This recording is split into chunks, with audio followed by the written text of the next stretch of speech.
Contractor मौजूद हैं जो यहाँ मवेशी मंडी के कॉन्ट्रैक्टर हैं और काफ़ी अरसे से ये कॉन्ट्रैक्टर हैं। इनसे थोड़ा सा जानना चाहेंगे। माशाल्लाह ये हैं भी परदेसी आदमी, इतनी दूर से आए हैं, तो इनको यहाँ मंडी में आके कैसा लगा और हमारी जो आवाम है उनका बिहेवियर इनके साथ, चूंकि जाहिर सी बात है कि ये टैक्स लेंगे तो आगे जब भी जो इन्होंने अपने अखराजात करने हैं तो वो करेंगे। चूंकि मेरे देखने में जो बात आई है, जो अवामी शिकायत हमारे पास है कि जी बहुत सारे लोग जो मंडी से बाहर जाके खरीदारी वगैरह कर लेते हैं ताकि वो टैक्स से बच जाएं, और जो लोग अगर यहाँ आते भी हैं तो जाहिर सी बात है कि उन लोगों का बिहेवियर या जो भी चीज़ है वो इनसे इनकी जुबानी जानते हैं। अस्सलाम वालेकुम जी। ठेकेदार साहब नाम बताइएगा। इलियास भाई, कितने अरसे से ये ठेकेदारी आपके पास है? हमारे 30-40 साल से काम चल रहा है जी।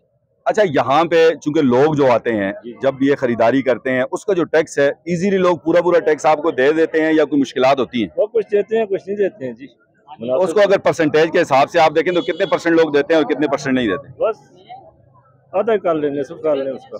तो उसमें आपका निज़ाम जो है, सिस्टम जो है वो इजीली चल जाता है, मुतमईन आप? बस अल्लाह पे भरोसा है, काम चल जाता है जी, हमारा आ जाता है काम कुछ न कुछ।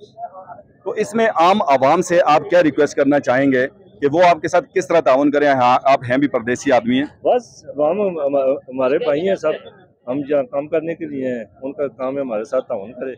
हम ठेकेदार हैं, TMA से, TMA वाले हमारे साथ हैं, वो उनकी कबीना सारी लगी हुई है हमारे साथ, अच्छा काम चल रहा है, पानी दे रहे हैं, टेंट लगे हुए हैं, सारी सहूलतें उन्होंने दी हुई है, तो हम हमारे साथ ताउन करें। बहुत शुक्रिया जी। मुझ